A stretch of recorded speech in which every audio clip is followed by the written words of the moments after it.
Hello, John. Yeah, I know the deadline's Friday. I told you I'd have a story for you. Hey, my personal feelings won't get in the way.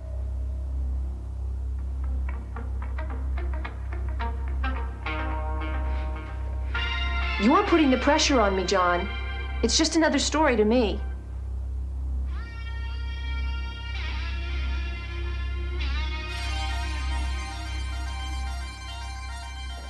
You just be ready to handle the calls when they come in.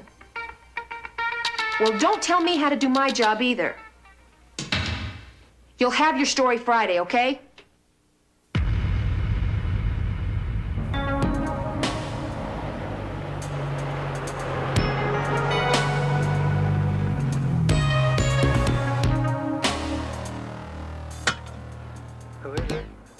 Yes, Harry and Laurie Casey for the doctor's dinner party, please.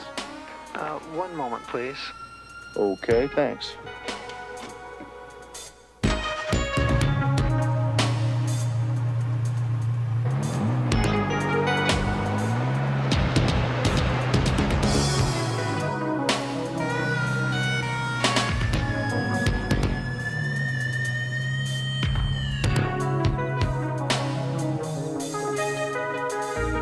You all right, Laurie? Yeah, I'm all right. I just have a headache. I don't even know why we're here. This isn't part of your job. Harry, it's a chance for me to see the doctor outside the office. See what he's really like. You know, you're just running yourself ragged. There's not any one story that's going to make or break your career. Come on. Look, we're here now. Can we please go in? Whatever.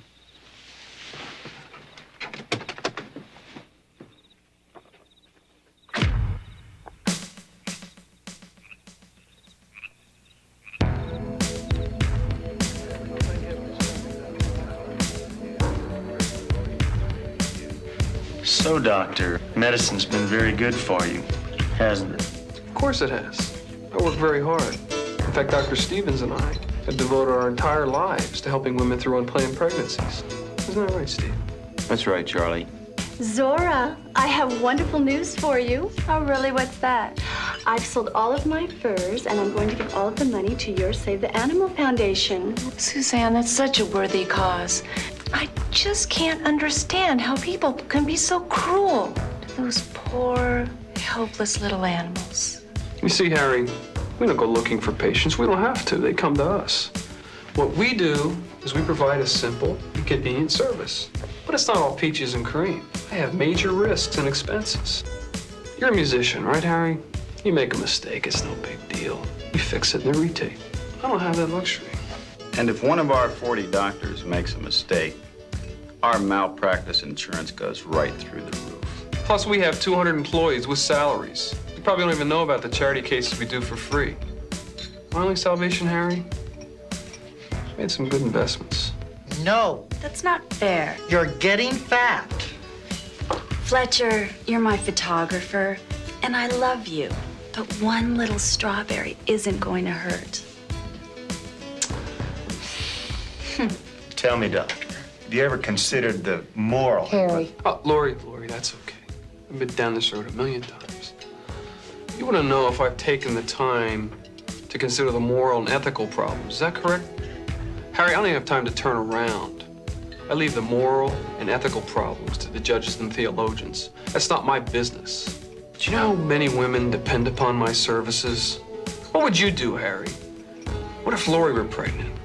Would you force her to compromise a very promising career over an unwanted pregnancy? Or wouldn't you want her to have the freedom to choose? Excuse me, sir. Will you have your brandy at the table or in the living room? In the living room, Carmen. Think about it, Harry. Better yet, why don't you ask your wife?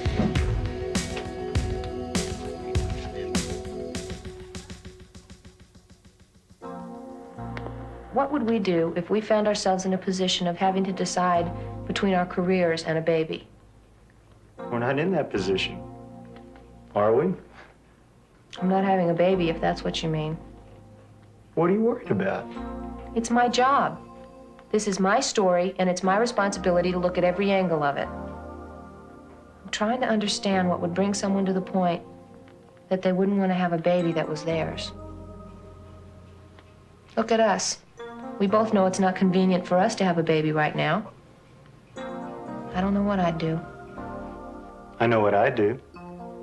Quit my job and be Mr. Mom. Be serious. All right? You'd be the one having the baby. I guess you'd have to quit your job. Why do I have to quit my job? Gosh, I don't know why we're even having this discussion. I really don't. I mean, if you get pregnant, you're gonna have the baby, you'll be a mom, I'll be a dad. We'll have a happy family. Harry, that answer is too pat. Besides, it's not the way women are seeing it these days. Why does a woman have to give up her ambitions? Why does it have to be like that? No, your answer's too simple. It may be simple, but the bottom line is women still get pregnant, in case you hadn't noticed. If it's a conflict with ambitions and goals and dreams, then I suggest that women modify those ambitions to include the baby. Give me a break. People do it all the time. As far as I'm concerned, this whole train of thought is one major cop-out. Just finish your story. I'm going to bed.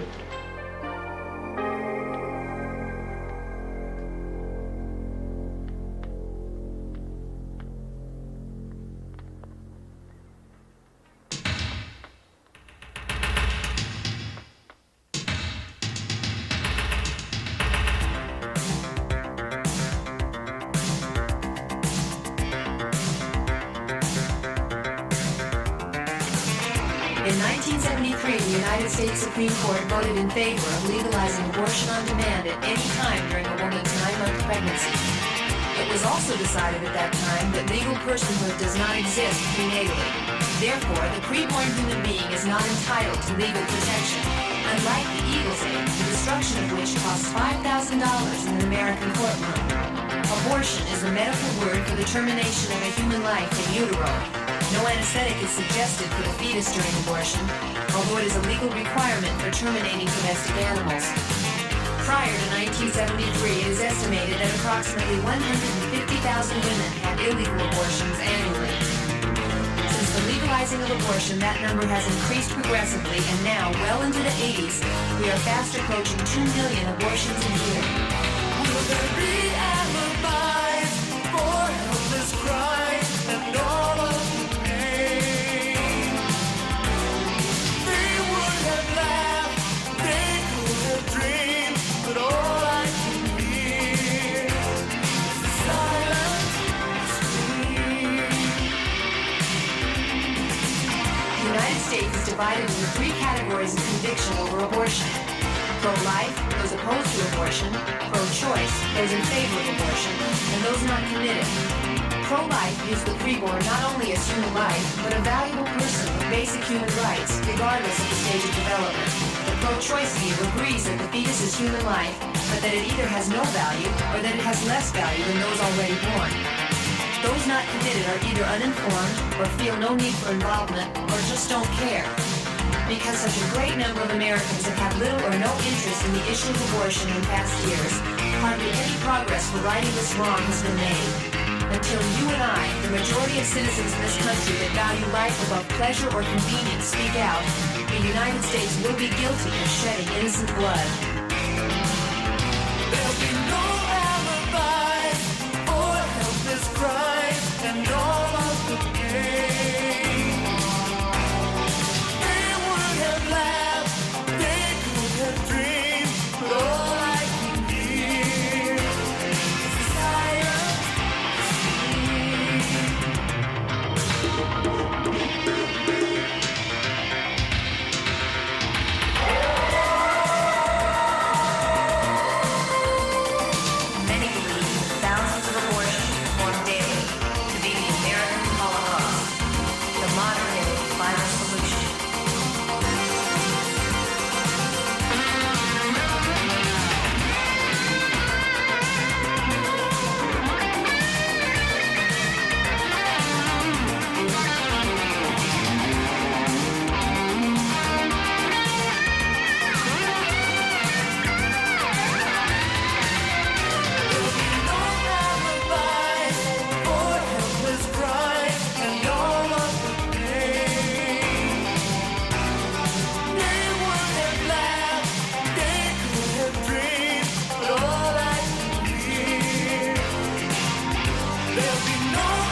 Harry, I lied to you.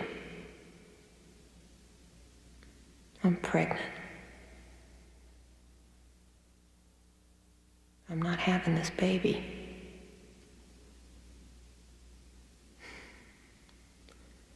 Not now. I can't. Baby. I can't. I can't.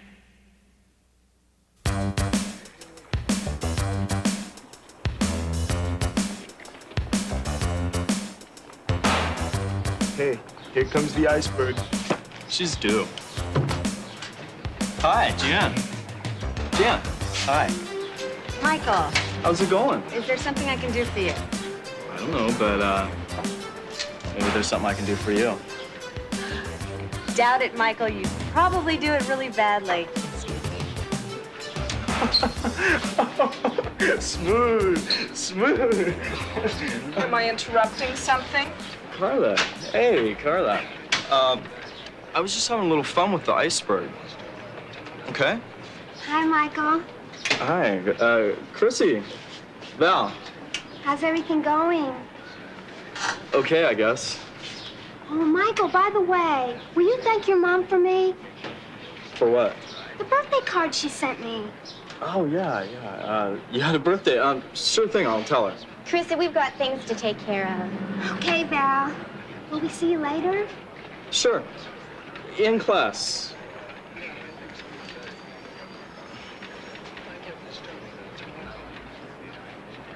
Can I see you for a minute, Michael? You don't mind, do you, Carla? Why should I mind? You have it?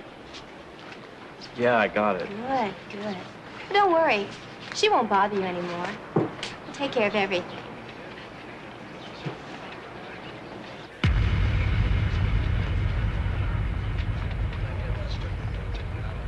How can you speak to that slime, Chrissy, after the way he used you? He said he loved me, Val, and I believed him. And what's he doing with Carla?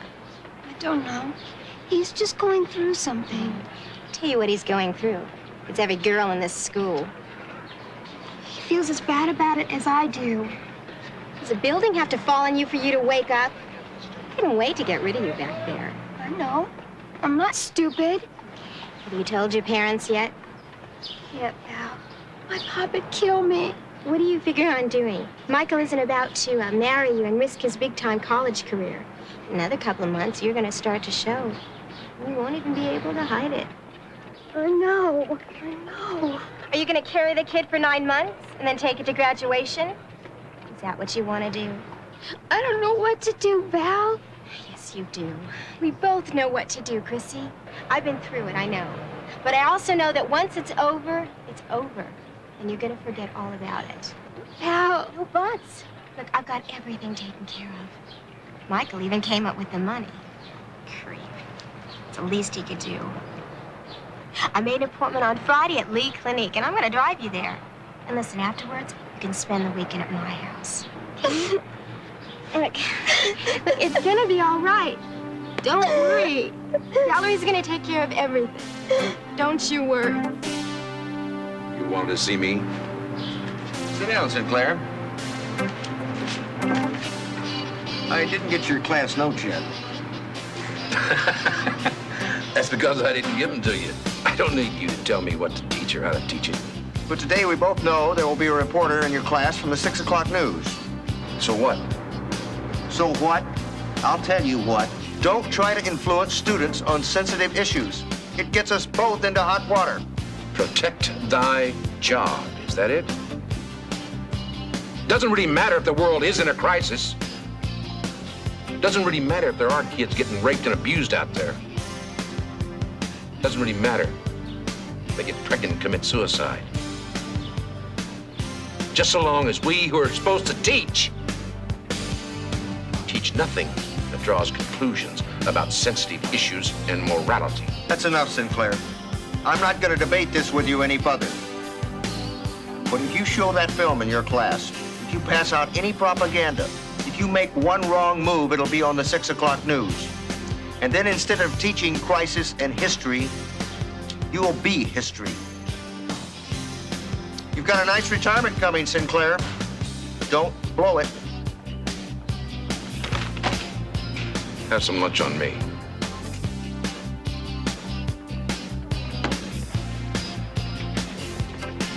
Don't tell me that. I've been calling and leaving messages for days, and you never get back to me. I've been busy. I saw your business outside. So, Carla's the new target, is that it? We're friends. Okay? Yeah, that's what you said about Chrissy. Who told you? Who told me? Come on, Michael, everybody knows about it, and they're putting her down for it, too. And what are you gonna do, stud? What are you coming down on me for? Man, you're supposed to be my friend, Darnell. I am your friend, Michael.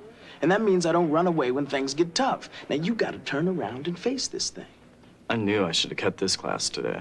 That's right. Run. One of these days, man, you're gonna run into a brick wall. Now, maybe you'll learn that being a man is more than just having sex and playing football. Hey, it means accepting responsibilities for your actions. And if you get that, you know where to find me. You see that girl at lunch? You want to sit down over there, please? Sorry, Coach. Put that on the projector back there, will you, Dan? Yeah, All right, listen up. Listen up. We have an observer in the classroom today. Laurie Casey, television news reporter. Some of you may have heard of her. As you can see, they're a little bit late. So just hang loose for a couple of minutes, all right? Whoa, hey, Teach. Coach, now understand. Like, before I give out any interviews to the 6 o'clock news, hey, I have to have that news lady cut a deal with my agent first.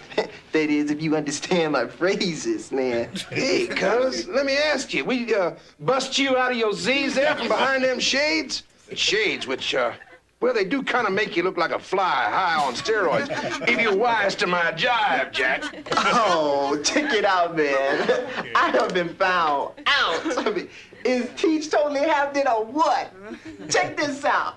When that lady gets here, gonna make me a star. But what will she hear from near too far? She'll hear Sinclair, a name so dear, he the teacher of the year. So everybody cheer loud and clear. That name that lady is gonna hear. Sinclair, Sinclair, loud and clear. Sinclair, everybody cheers. Sinclair, loud and clear. Sinclair. Everybody cheers. Sinclair! Loud and clear. Sinclair! Everybody cheers. Sinclair! Well, it sounds like I found the right place. Oh, settle down, settle down. Hi, Miss Casey, I'm Hank Sinclair. Afternoon, Mr. Sinclair. I'm sorry I'm late. That's all right. But in spite of what you see here, this isn't a choir rehearsal, okay? Well, whatever it is. I never had a class like this when I went to school. I hope not. You and your camera person there can just make yourself comfortable. We'll try and stay out of your way. Thank you. Mr. Sinclair, since we are running a bit late, and I have a deadline myself for the school paper, I'd like to ask Miss Casey just where she stands on the abortion issue. By the way, I'm Glennis Johnson, editor of our school paper. Well, actually, Glennis, I'm not here to share my views on the subject. I want to see what yours are. You know, I don't know why we're even having this discussion anyway. The Supreme Court settled the issue in 1973. That's it. It's a woman's right. Glennis, we're having this discussion because it is still a crisis in world history and because I'm teacher of this class, okay? Okay, let's break into our study groups. And people, for a change, let's try to stick to the outlines we prepared yesterday, okay? It says here that our topics are polls and the population problems. Well, the poll question doesn't need discussion. The majority of Americans do support abortion. Glynis, polls support the views of those who take them, and you know that. The truth is, the majority of Americans don't support the current abortion law, which allows abortion up to the time of birth. Please, people, this is getting us nowhere. What about us? I'm more concerned with what it does to me, not what a lot of other people believe. Pam, why don't you learn to look at the bigger picture and stop thinking only of yourself? The population bomb, for example. The population bomb is a myth, and I can prove it. Stanley, don't you ever read the experts? Just a second, Glennis. Keep your shirt on. Besides, the population experts can be misleading, just like the polls.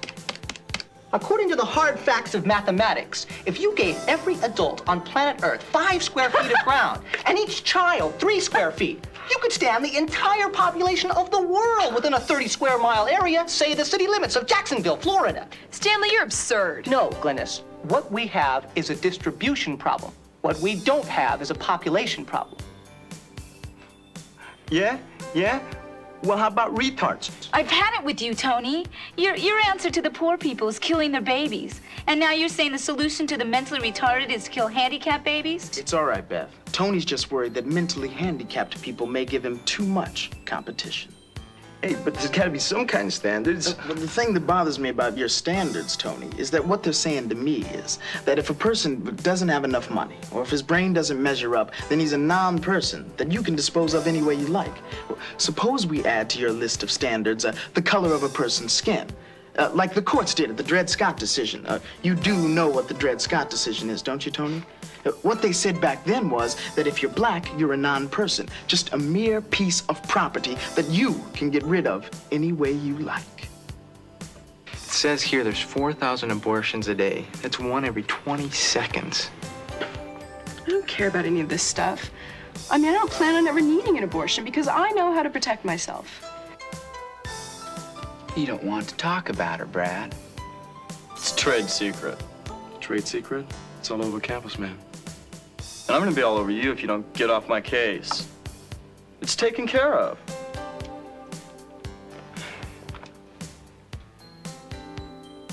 Look, there are two sides to every story, and we know that most guys never care what happens to the girl afterwards. That's not the way all guys are.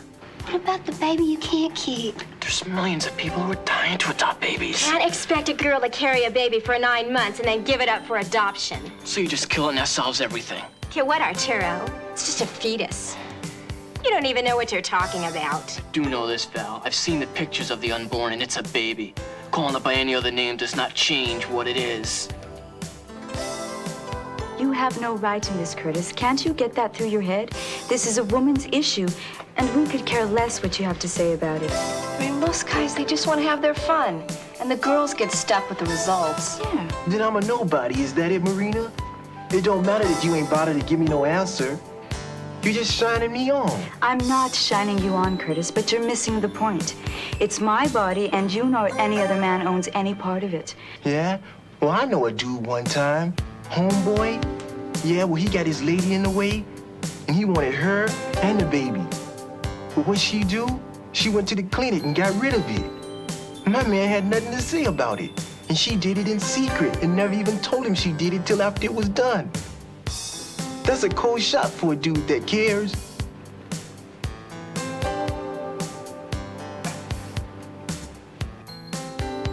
Pressured. So what do you know about pressure, Jan? Everybody knows Miss Iceberg isn't going to get pregnant until she gets married. So abortion will never be a problem to you. That's right, Carla. But what does pressure have to do with it? I mean, you've been pressured to do drugs, haven't you? Yes, a lot of times. Well, have you done them? No, but sex is different when you care about a guy and love him. Carla, you're confusing sex with love. You think if it feels good, do it. But what happens when you and the guy no longer feel good about each other? Is love over when the feeling's gone? What are you talking about, Jan? A relationship between a man and a woman has to be based on something more than sex, more than feelings. Because feelings come and go, and sex is not going to carry you through the rough times. In fact, it's the first thing to go when things aren't right. Okay, let's have your attention up here, please. Move back around.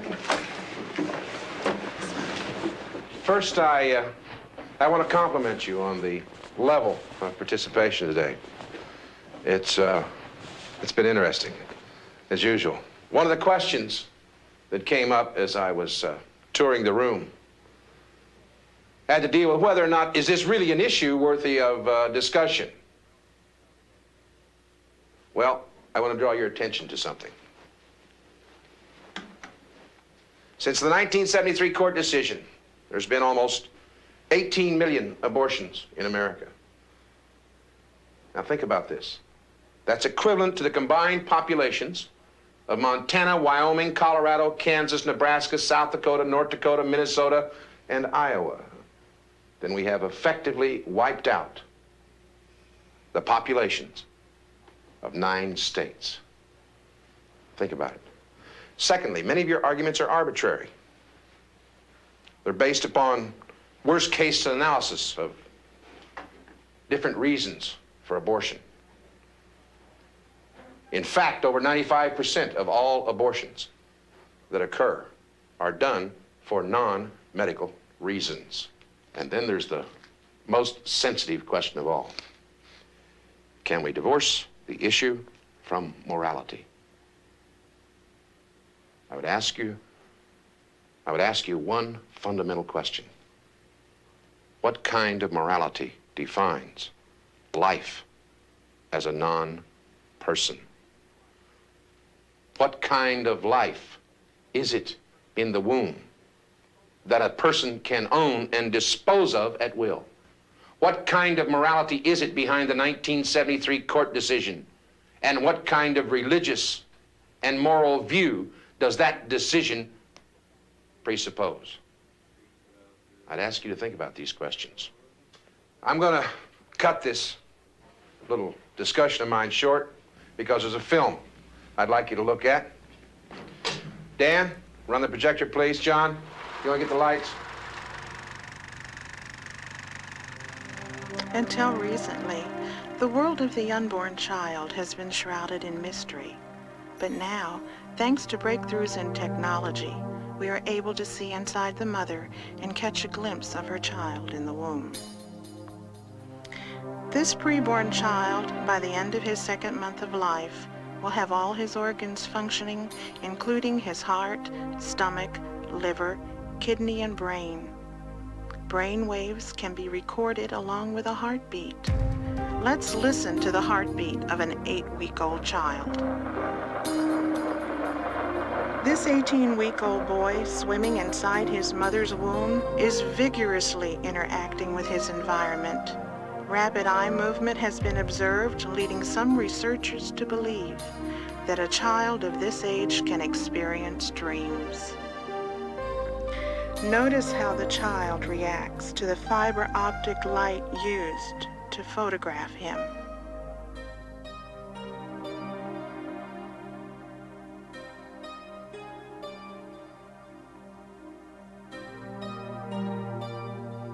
Some babies have even survived after being born at this early age. This remarkable footage captures the baby's effort to suck his thumb. As these photographs make clear, the preborn human being has a unique and individual existence inside the womb. As technology improves, we will learn more about the beautiful world of the unborn.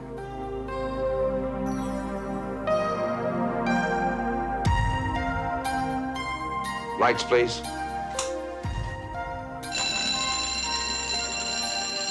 Class dismissed.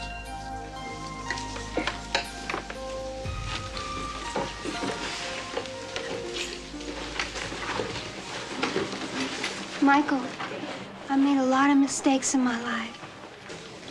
The biggest mistake I made was thinking that you could ever be a real man. Here, you take this. I won't need it anymore. And neither is my baby, ever.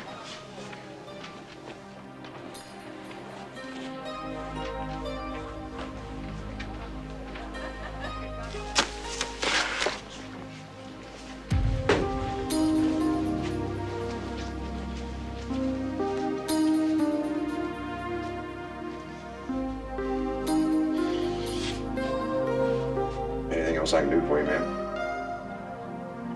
Can I ask you some questions? Is that on or off the record? I'll see you back at the station. See you there.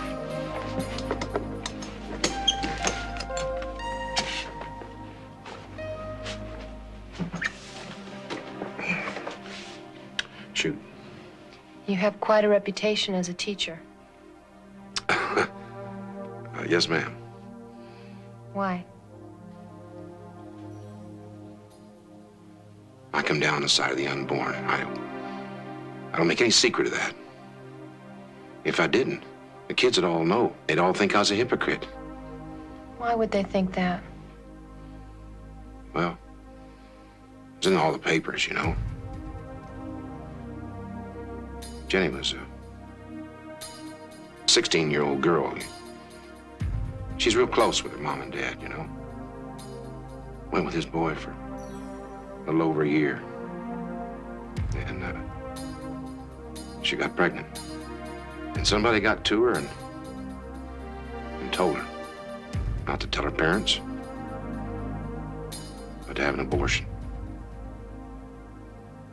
And she did. Nobody'd find out, they said. But complications set in, and she went to the hospital, and then everybody found out. She couldn't handle that. She wasn't real strong, anyway, if you know what I mean. A few weeks later, she committed suicide.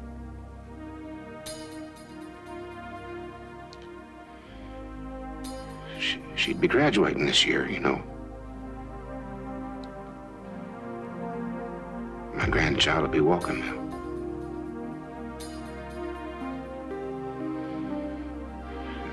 Jenny was my daughter, Miss Casey.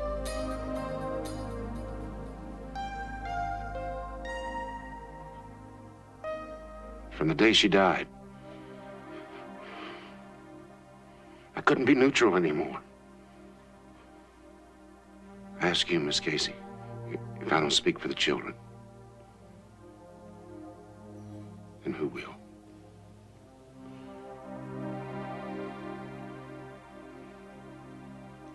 You think about that?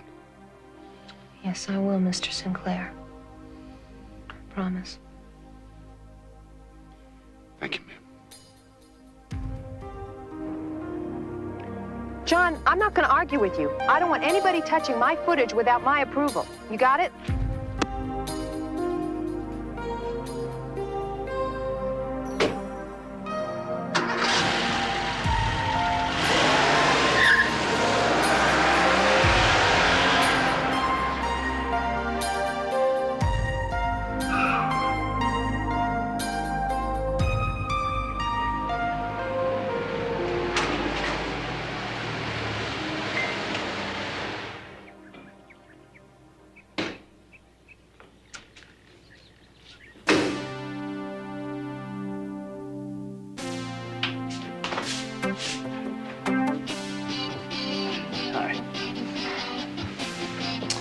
Must have done something right for a change. I really love you. I love you too. Gosh, when I think about how close I almost came. What are you talking about? I'll tell you about it later. Right now, I'm starving. Hey, you're sitting in my chair. And it's my sandwich, too. Fix your own sandwich. I'm eating for two now. It's not tuna, it's beef. Read my lips.